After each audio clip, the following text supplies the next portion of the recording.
So what happens when racism, xenophobia,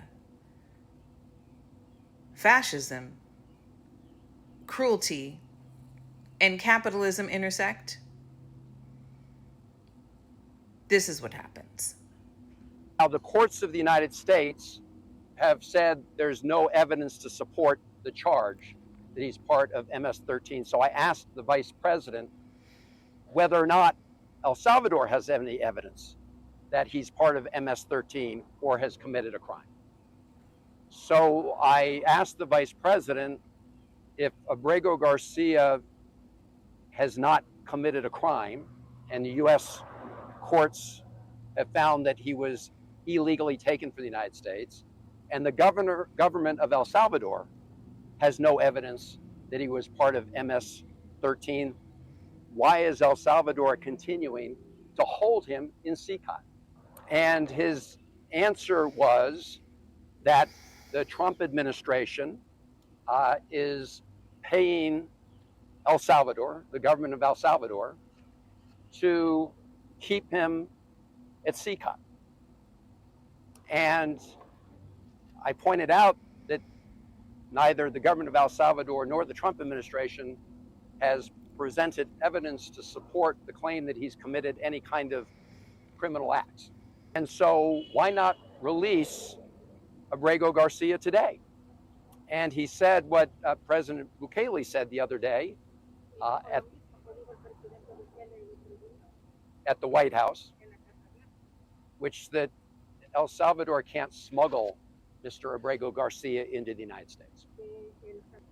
And I said, I'm not asking him to smuggle Mr. Abrego Garcia into the United States. I'm simply asking him to open the door of CCOT and let this innocent man walk out.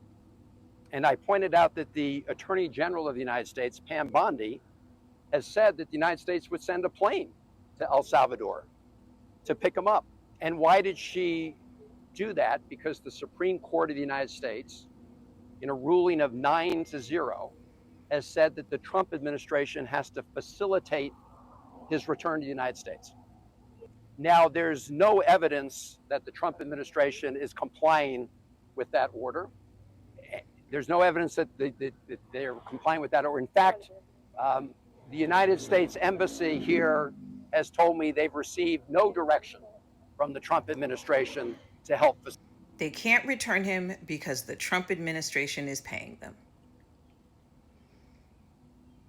And money is more important to them than decency, than morality. Violating a court order is okay when you're punishing brown people for being brown.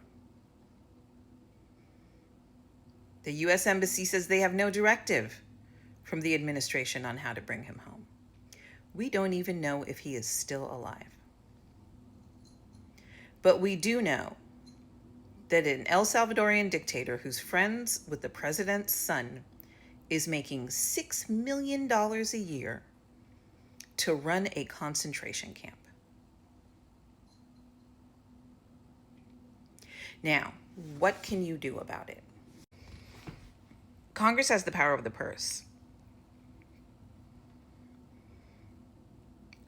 I'm not sure if they needed congressional approval for what they did, but Congress has the power to cut off the funding to pay a crypto bro dictator $6 million a year to run a concentration camp that houses the people that were kidnapped by the Trump regime. Call your congressperson. We are better than this.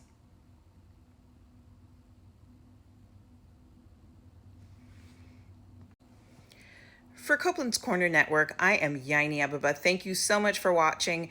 If you'd like to see more of our content, please hit the subscribe button.